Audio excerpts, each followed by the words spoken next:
Now we're moving on to a next session. It is the regulatory session, a very important session, and we have 3 talks, all of which will be online. First of all, let's welcome Giuseppe Reibaldi. Are you there, Giuseppe? Can you hear us? Giuseppe Reibaldi from the Moon Village Association, Global Expert Group on Sustainable Lunar Activities Results. Okay. Hello, Giuseppe. Good afternoon. Can you hear me? Can Yes, you see me? both. Okay. All right. So thank you. So good afternoon, ladies and gentlemen. So my name is indeed Giuseppe Reibaldi, and I am the co-founder and the president of the Moon Village Association. So I would like to start first to thank the organizer of this excellent event, and in particular also of the government of Luxembourg, which is really playing a key role in space resources since few years, and is showing every year more. And most recently also because the focus of the space resources is now on the moon, which is of course the logical step to go. So today, as you can see from the title of my presentation, I will be talking about particularly lunar coordination activity. But before doing that, I would like to say a few words very briefly about the Moon Village Association. So the Moon Village Association is a non-governmental organization which has been registered in Vienna a few years ago, and its goal is to bring together stakeholders like industry, space agency, government, university, academia, and the public in order to establish cooperation for the lunar exploration and utilization, which we call Moon Village. So it is created with individuals and institutions. At the moment, we have 64 countries which are participating in some of our activity. We are permanent observer at the UN COPUOS, and that will explain some of the activity which we have been doing. And we have been dealing with many activities which you can see on the MVA website. I like just to mention one before we start the presentation, which is the Lunar Commerce Portfolio, which is very relevant for this conference because identify a number of markets which are likely to occur on the moon. Now, having said that, I will now concentrate on today's presentation, which is to do indeed with the regulatory issues. And so if I can have the next chart, please. So basically, what is the issue at stake here? And today the conference has been quite extensive in presenting all technical and to some extent some political issues. Well, we all know that we are having, fortunately, an increasing number of missions going to the moon. And as we all know, in few days, ispace, the next speaker after me, will basically attempt to land the first commercial spacecraft. And of course, we are taking the opportunity personally to give good wishes for a very successful landing. So, but there are going to be many others after ispace. There are at least 5 to 6 more. And so right now, there is no coordination mechanisms for the lunar activity. And therefore, there can be serious challenges to the safety and well to the sustainability of the future mission.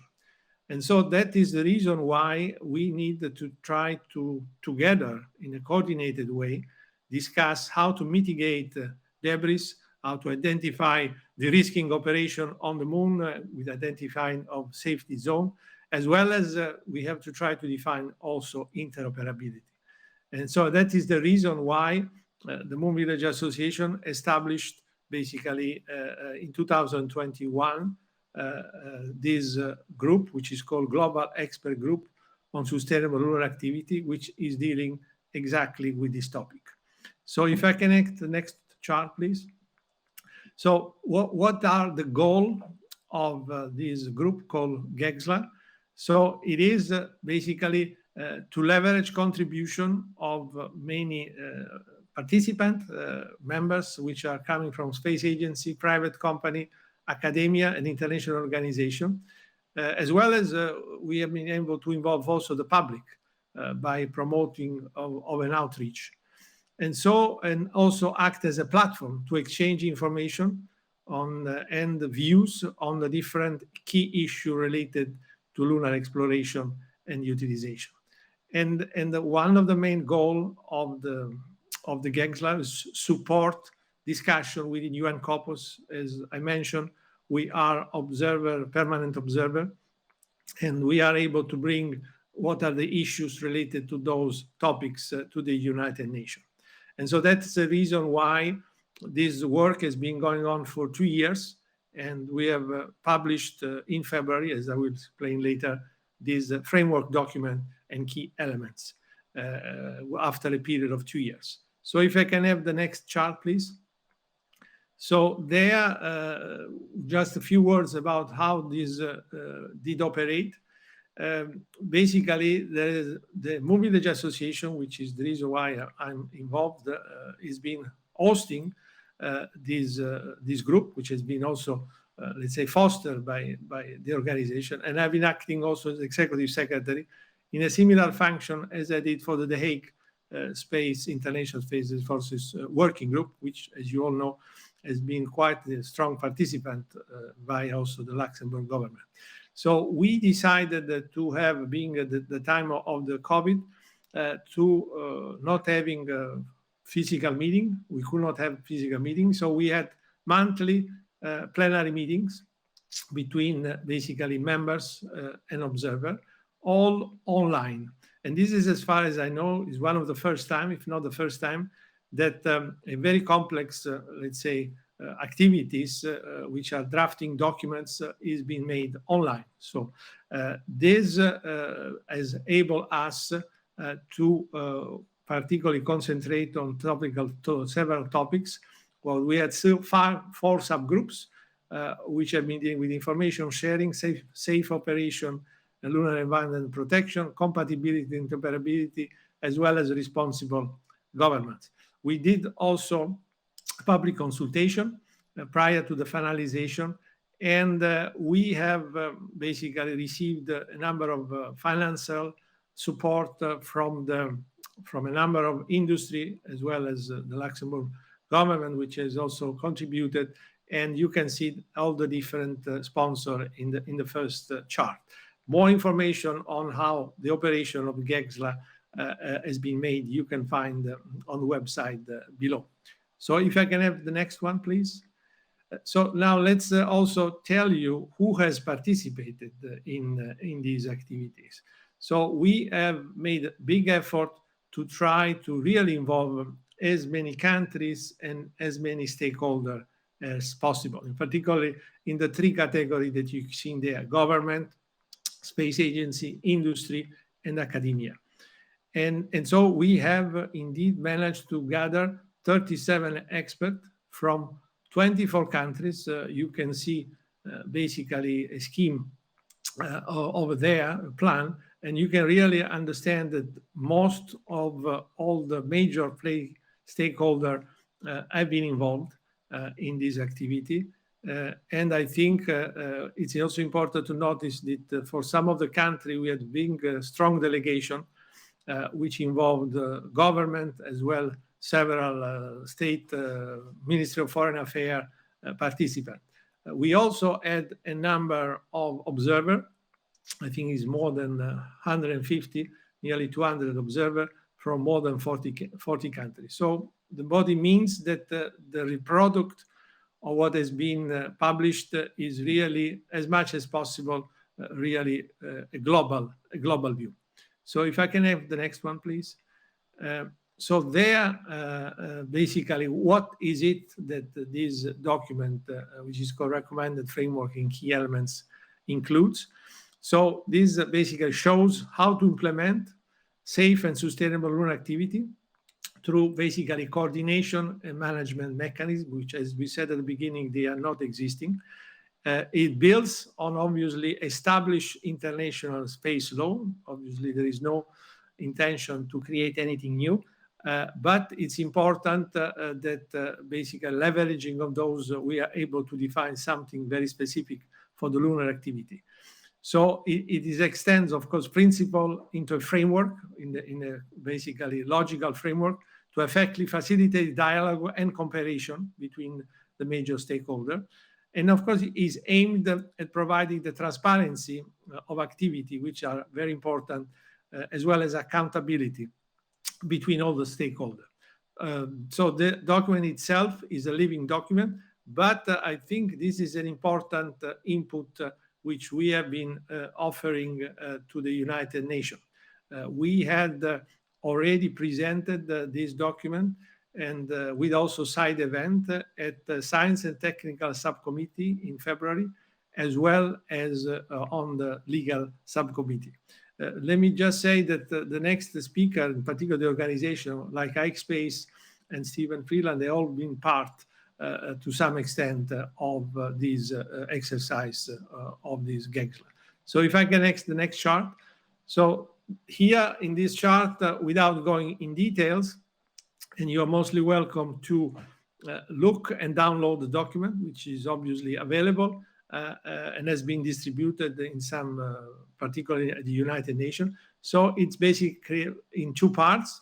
There are the general principles that, as you can see there, which are going, which I don't need to read it, but you can see it goes from the objective thrill to different aspects like definition, international law, as well as basically other aspects, and then something more specific, which are 7 areas which are related to information sharing, as well as safe operation, comparability, and interoperability, as well as all other items like human interaction.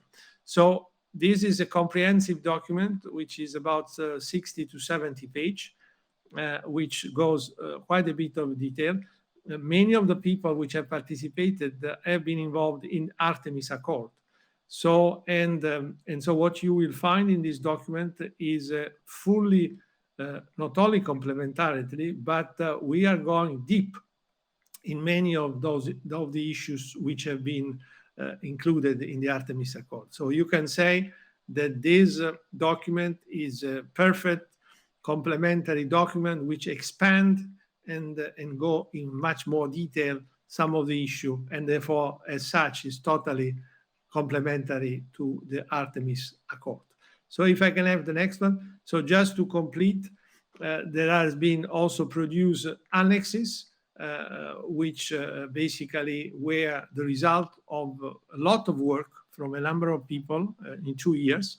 So there are 2 annexes which have not been distributed to the United Nations because they were not basically considered to have reached consensus, which has been the case for the main document.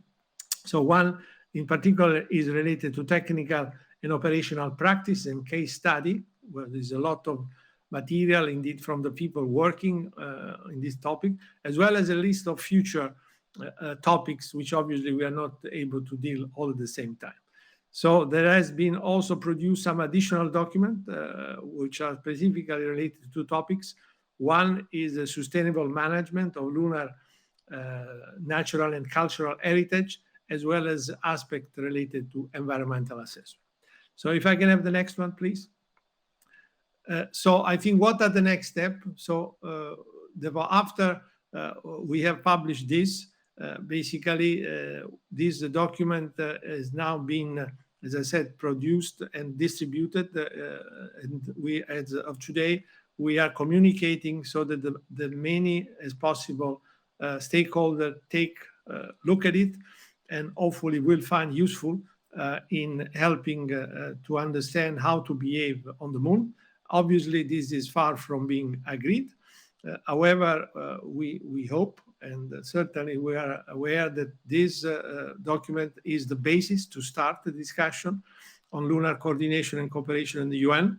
There is a number of initiatives which have been made by a number of countries, and we have some hope that maybe even at the next COPUOS, which is the 66th COPUOS, some mechanism could be agreed, or at least discussed a bit more in detail, which therefore start by this document. And so the other last point I want to leave you with, the GEXLA has completed its main job, but we have decided, thanks to the input that we received from a number of members with an operational phase, in order to exchange information and experience from operators like ispace or many other stakeholders that will be landing on the moon. So the organization is still there, and you are mostly welcome. Everyone is welcome to participate, and you can see the relevant information there. And with that, I've concluded my presentation. Thank you.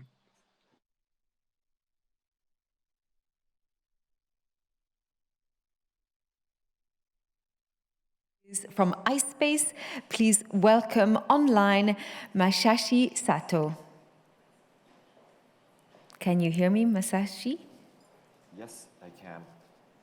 Hello, everybody. My name is Masashi Sato. I'm from ispace, a Japanese company. First of all, I would like to express my sincere appreciation to everybody, especially who kindly invited me as a speaker here from ESRIC, LSA, ESA, and LIST. And thankfully, Giuseppe has repeated our company's name in his presentation. And actually, we are having a really exciting moment right now, since we are waiting for the landing, the date of the landing onto the moon surface, which should be the world's first commercial lunar landing in the history. And then for my presentation today, I'd like to talk about the lessons learned we got from the ongoing lunar mission, in which we will be working on the trial of capturing lunar regress and do some commercial transaction of the ownership to NASA. So before I talk about that, I'd like to briefly touch the overview of our company. Please go next. Yes. So this is the this is a glance of our company. So we are established in 2010. So we have 13 years of experience in operation, and we currently have over 200 employees globally. And we are headquartered in Tokyo. However, we do have 2 international offices. One here in Luxembourg, and the other is Denver, Colorado, where I'm currently at. And we have procured over $2 million in the past. However, one of the greatest news we had recently is we went public in Tokyo Stock Exchange last week. So finally, in a way, we became a step onto the next step of our progress. So since I'm saying that we are in the age of 13, so we became an age of middle school student, graduated from the elementary school in a way. Please go next. Yes, our corporate vision is to create a cislunar ecosystem involving not only the moon, but also the Earth and its orbit as well. So the idea here is that we try hard to collect the lunar resources, in a way, water resources, in short, and utilize it for the further space operation. Since the gravity is 1/6 in around the lunar environment, we believe that by utilizing the water resources collected in the moon surface, that will be very, very impactful to lower the cost of all kinds of space operation, so that we can enhance the economy efficiency for all humankinds to do all kinds of operation around the space and also around the Earth orbit, in which satellite infrastructure is becoming all very, very important for our human life nowadays. So in that sense, cislunar ecosystem, creating this is very, very important for our daily life in the future, to improve our daily economy on the moon, on the Earth. Please go next. Yes. So this is the current overview of our ongoing first mission onto the lunar surface. So we have already launched our space lander from Cape Canaveral, United States, last December 11th. And it actually took 4 months to approach the moon orbit. And actually, it's currently circling around the moon orbit right now. And then we are proud to say that we are the first commercial company to reach out to the moon orbits. And if we succeed the actual moon landing, we'll be the world's first commercial company to land on the moon surface. And we are really, really in the exciting moment right now. Please go next. So this is the trajectory of our current mission 1. So we actually set 10 different milestones of our mission, and we've already succeeded 8 success criteria out of the full 10 milestones. So we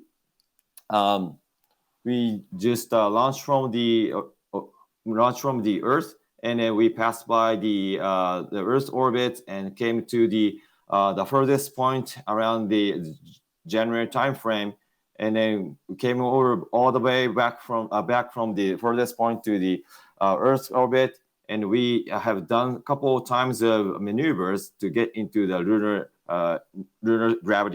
gravity zone.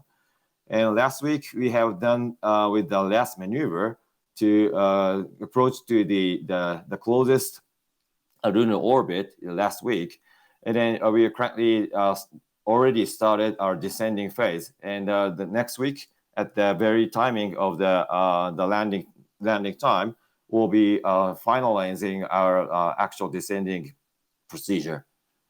And then the reason why we took this is because since this is a robotic mission without any human on the lander, it is really flexible to have a longer period of operation phase, so that we really want to have a bigger capacity for our propellant to control the actual descending phase at the last moment. So therefore, we took the rather longer period of trajectory in which we can save as less as possible for the propellant use. Please come next. So we as ispace provide customers with transportation services. So that means we have different types of customers who have payloads in place in our lander. So for our first mission, we have a couple numbers of international customers who brought in their payloads inside of our lander.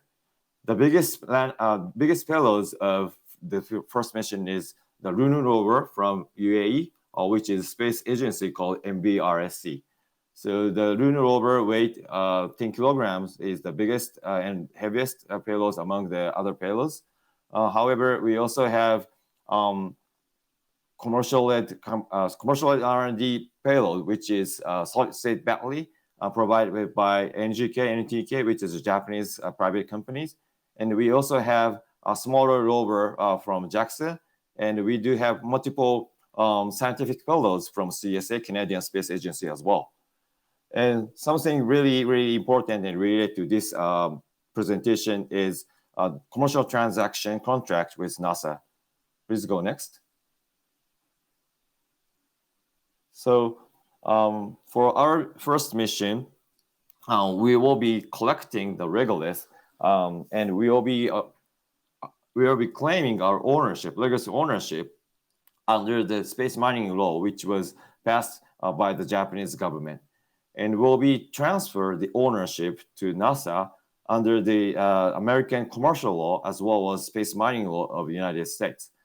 So the idea here is that when the lander lands on the moon surface, the propellant blown from the lander will blow up the moon regress to the air. It's not physically air, but a vacuum, but it will be fly on the air, and it should flow down to the surface, taking a couple hours to get on the ground. However, since as you can saw in the previous slide, our footpath of the lander is the figure of it is dish-like figure, so that it can capture the legacy that is floating, that is flowing down from the air. And then by capturing the regress, we should argue and claim our ownership with it. So this is not actually the monetary transaction. Of course, we do have some revenue from NASA with this contract. However, the most important things of this contract is that this is a world's first commercial transaction by using space mining law, which were passed in two different countries. So the most important things of this is we can execute commercial transaction by using the law. Please go next. So to announce the actual timing of this exciting mission, next week on Tuesday, European zone, we'll be having this exciting moment of actual landing. We'll be starting off our descending, and this is the date and the time that will be successfully under the moon surface. Of course, this is technically very, very high level and difficult, but we are very, very proud to try this very high level challenge and hopefully to successfully land on the moon. And we'll be serving the live stream on YouTube, and the actual URL will be announced in our website. So please stay tuned and please wait for the exciting moment, and we are happy to share this moment with you. Please go next. So in terms of legislation, so Japan is the world's fourth country to pass the space mining law, following after United States, Luxembourg, and United Arab Emirates. So the Japanese government passed the space mining law. Literally here it means space resource law in 2021. And it actually took some time to wait for this legislation. However, what happened then was actually we already have had the contract with the United States, NASA, for the rigorous transaction. However, because of the existing of the contracts with NASA, between NASA and ispace, Japanese government, actually, this is my just a personal feeling. However, Japanese government might have a reasonable reason to pass this law to the Diet. Please go next. So one of the impact we feel that this contract as well as space mining law has evolved is that this space mining law successfully spread out the common understanding and the common value of what kind of business environment this legislation could create.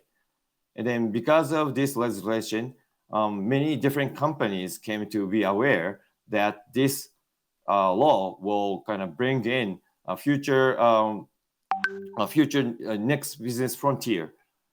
And we ispace spread out our corporate vision of hydrogen's ecosystem around this cislunar environment, and then try to involve all different kinds of industry which are necessary to create this kind of value chain from exploration, excavation, to the supply and use of the energy we could create on the lunar surface.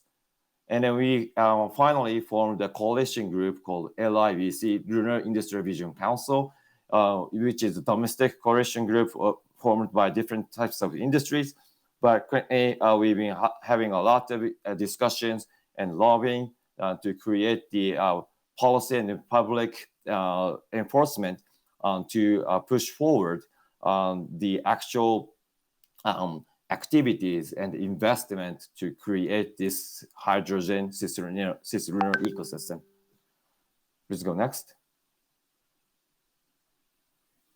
So we do have international pipeline as well. So currently about 10 countries, 30 customers from 10 countries have a great interest on utilizing our transportation service, as well as collaborating with us to form the common understanding of this cislunar value chain. So many of them are engaged in different types of technologies and the position of the value chain. from mobility, communication, and energy excavation, as well as storage and usage. So we are happy to have these people getting together to form the actual next business frontier. Please go next. So the lessons learned we got from the past achievement.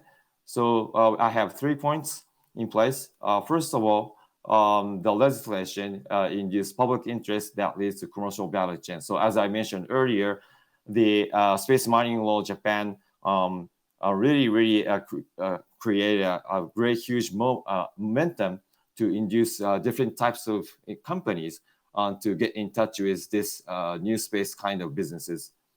The second point is that international commercial transaction, such as the contract between NASA and ispace, functions as a good case study. So here I mean by good case study is that, as I mentioned earlier, the actual business transaction, business contract convince in a way the Japanese government to legislate the space mining law, which is totally innovative and unprecedented law for the Japanese society and Japanese economy. However, since the contract was really international and the United States has already had their space mining law, it was reasonable for Japanese government to pass through the new legislation as well.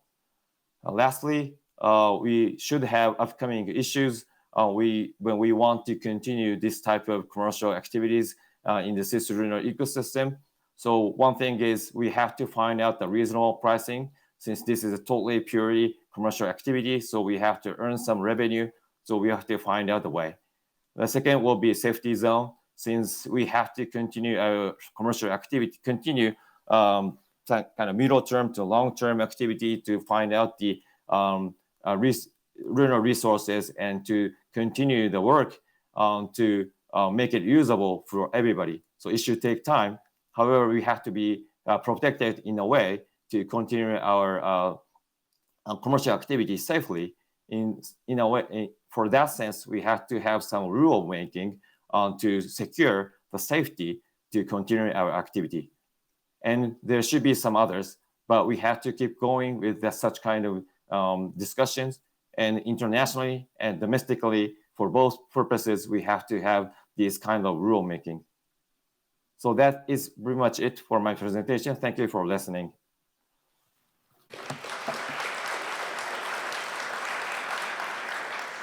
Thank you very, very much, Masashi. And next up, again online, the last of this session in the regulatory session is Stephen Freeland. Can you hear us, Stephen? I can. Can you hear me? We can hear you and see you. It's all over to you. Thank you so much. Thank you very much. And hello, everybody. I wish I could be with you in person, but I'm sitting here in Sydney, and it's now 9:20 in the evening. I hope the conference is going well. It looks like a fantastic program, and I congratulate the organisers. I congratulate all of those associated, and thank you for giving me the opportunity to speak. I speak to you with a number of hats on, but primarily as the Vice Chair of the Working Group on Legal Aspects of Space Resource Activities at UN COPUOS. I think Giuseppe very kindly referred to it. I speak on behalf of myself and the Chair, Ambassador Andrzej Michtal from Poland. I don't have any slides, so I apologize, but hopefully my words will capture your interest to update you where we are and tell you what the major issues are that have come up so far. Firstly, why is there a working group to look at this? Well, this was a decision of the 102 countries that make up COPUOS. COPUOS is growing every year, so that number will grow continuously. Have decided that the issue that was originally described as the exploration, exploitation, and utilization of space resources was not only an important discussion point and therefore on the agenda as an agenda item, but has moved to what you might regard as an action point. hence the establishment of a working group. Now, working group connotes 1 or 2 people. Working group in the COPUOS sense is the 102 countries. Andre and I chair 102 countries in the room. Of course, the permanent observers of COPUOS, of which there are perhaps 30 or 40, also have the ability to sit in the formal sessions of our working group. We were established initially under another name as what was called Scheduled Informal Consultations in 2019. That is sort of a working group you have when you don't have a working group. And then in 2021, the 102 countries decided to establish this working group. We have a 5-year mandate beginning from this year. We have clear terms of reference. We have clear goals as to what should be achieved on a year-to-year basis. But at a high level, what we're doing is, firstly, an information gathering exercise, which is why conferences like this and many others are so important, about what is going on. Clearly, from a regulatory viewpoint, you can't even begin to provide the relevant answers if you don't know what the questions are. To know the questions, you need to know what's the existing practice. And so I commend the organisers of this conference for bringing together so many people, because it's only by listening to the experiences of others, and we've just heard more from ispace, that we begin to realise what is being proposed, what is possible, what is planned, what is real, what is perhaps not real. All of those practices are important if ultimately a regulatory framework is established at the international level. On the basis of that information, the existing international framework is being studied by all of the member states. We have inputs from many of them.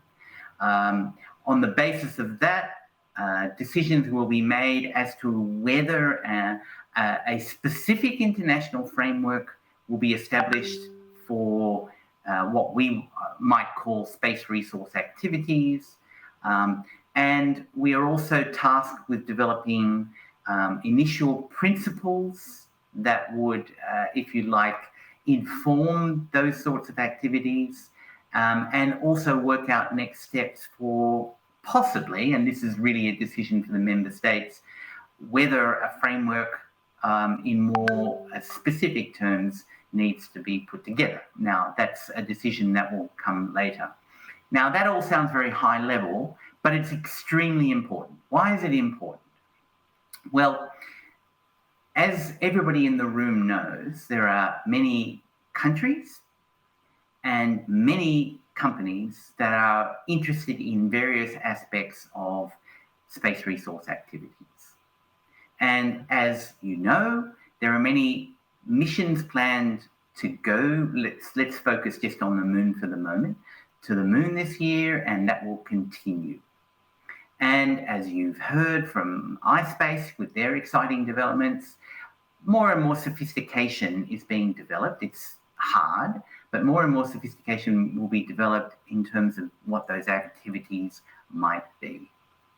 The important aspect for me, and if I take off my hat and just put on my international law hat for a moment, is this is an area where we have to maximize the benefits and minimize the risks. And I don't just mean the technical risks, although of course there are many technical challenges, but there are many other risks as well, from a geopolitical, from an environment, from a heritage, from a culture, many different challenges. And so an international framework, whether it's just the existing rules or the existing rules complemented by something else, that represents a common understanding agreed on a multilateral basis, means that all the players, all the participants, the companies and the countries would be playing by the same common understandings of what the rules of the road are. And I think that's really important, given the challenges, the geographic proximity, the relatively small number of locations, for example, that are of interest at the moment for water, although of course I understand there's much else. It's important that we don't have different groups operating with under different understandings about the regulatory framework. That's the goal, that's the hope, but it's really up to the member states. So we've done a lot of work, but let me just, in the brief time I have, outline some of the already substantive issues that are coming to play. But there's a rich amount of information. I know a lot of you are thinking, oh my God, a session on regulation, this is going to be so boring. But it is important because the regulatory framework, whatever that might look like, as long as it's agreed in a multilateral and open process, will allow, will facilitate, will enable, will provide certainty. The absence of that will, I think, add to the already existing challenges that exist. So I urge you, if you're interested in this, if you have a look at the COPUOS website and the website of our working group, it's easy to be found through unusa.org, the website. You'll see there have been many presentations and submissions by many countries. Australia, Azerbaijan, Bahrain, Belarus, Belgium, Canada, France, Germany, Greece, Japan, Jordan, Luxembourg, Morocco, New Zealand, Norway, the Russian Federation, the United Kingdom, the United States have all put detailed submissions there. It would be interesting for you to look at their views. And we also have views from some of the permanent observers, including from the Moon Village Association. So there's a rich amount of work. This is just the beginning. So what are the major issues that have already come up in our just recently completed legal subcommittee? We had 8 meetings of the 102 countries. So issues of substance that are already of interest. What do we mean by space resources? Everybody in the room listening to this will have a different perspective about what space resources are. Are they just abiotic?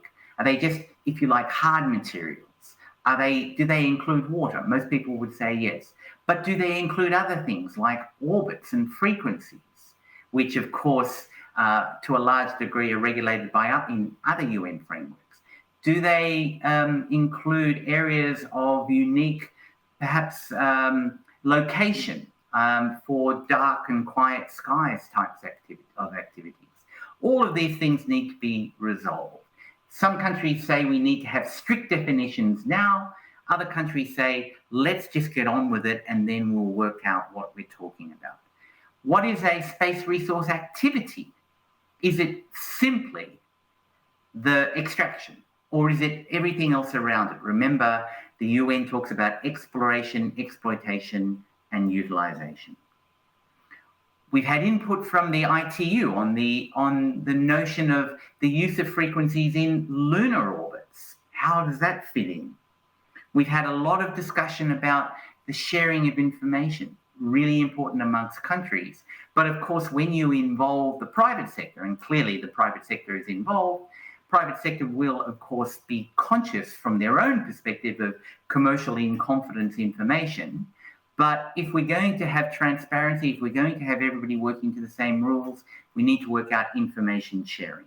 We need to understand sustainability issues. Everybody is aware that sustainability of space activities is crucial. We need to, there's been lots of reference made to the various national laws.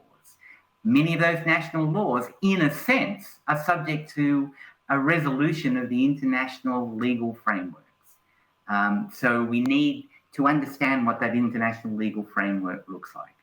All in all, the countries will have to look at a balance of different perspectives to come up with this. It's not just about law, although in the end, whatever regulatory framework is put up, in whatever way, shape or form, will look like regulation. But there will be so many inputs that are necessary. Because as I said, and I'm sorry to repeat, we need to understand all of the questions before we can even begin to come with the answers. And we need to get the answers right, because once you develop an international framework, with the best will in the world, it is extremely difficult to change things in a very timely way. And so the rules of the road that through the work of the working group, the member states decide are appropriate, and it's entirely their decision, will have to work not just for 1 or 2 years, but for 5, 10, 15, 20 years. And so we need to get it right. Some would say the process is slow. I would counter that by saying, actually, that we are finding the process is moving forward much more quickly than many anticipated. Of course, there are difficulties. Of course, there are differences of views. Of course, there is geopolitics. But what we're finding amongst the 102 countries is generally a positive view that we need to understand this common framework, whatever that might look like. Clearly, there will be inputs from many countries about the work they've done, inputs of ideas from various treaties, like the Moon Agreement, for example, input from alliances and groupings like the Artemis Accords, inputs from other countries through their national law, inputs from civil society, all of that. In the end, decisions will be made by these countries, because in the end, the countries have to work out a way that, as I say, maximizes the benefits, minimizes the risks. I know that sounds very idealistic, but it is also realistic, because sadly, if we get it wrong, and if there are groups operating under completely different understandings or misapprehensions as to what they are entitled to do and what they can't do and how they interact with each other, then that gives rise to the possibility of misunderstandings and miscalculations, which is, of course, in nobody's interests. It's not in the interests of countries. It's not in the interest of the private sector, who, as we've just heard from Masashi, obviously wants to derive some revenue benefits from that. So let me leave you on a positive note. Please don't think of regulatory framework at an international level as an impediment. This will be something that, if it is worked through in a proper way, in a proper process, will be enabling. But it has to be done in a way that inputs from all of the stakeholders are then fed through to the countries to decide, so that even if countries and their corporates are not necessarily cooperating with each other, they may not even perhaps even liaise too much with each other, but the fact that everybody is working to the same rule book, I think, will be of an encouragement to the types of activities that you have discussed in this conference over the last 3 days, and that, of course, many of you feel are necessary. They are necessary if they contribute to a peaceful and sustainable use of space. And that's really what is in the interest of everybody. That is the process that we're trying to develop. We have a long way to go. Of course, I look forward to meeting many of you and learning more about your exciting activities. But please also understand that whatever in the end is decided is an important, really foundational element if the exploration, exploitation, and utilization of space and space resources is really to become the exciting phenomenon that is being discussed in your conference. Thank you for your attention. I wish you well. I wish I could be there with you to have a drink with you after the conference, but please feel free to reach out at any time. And I hope my slideless presentation has not been too boring from you, even though it's from a lawyer. All the best. Thank you again, and I'll pass it back. Thank you very much.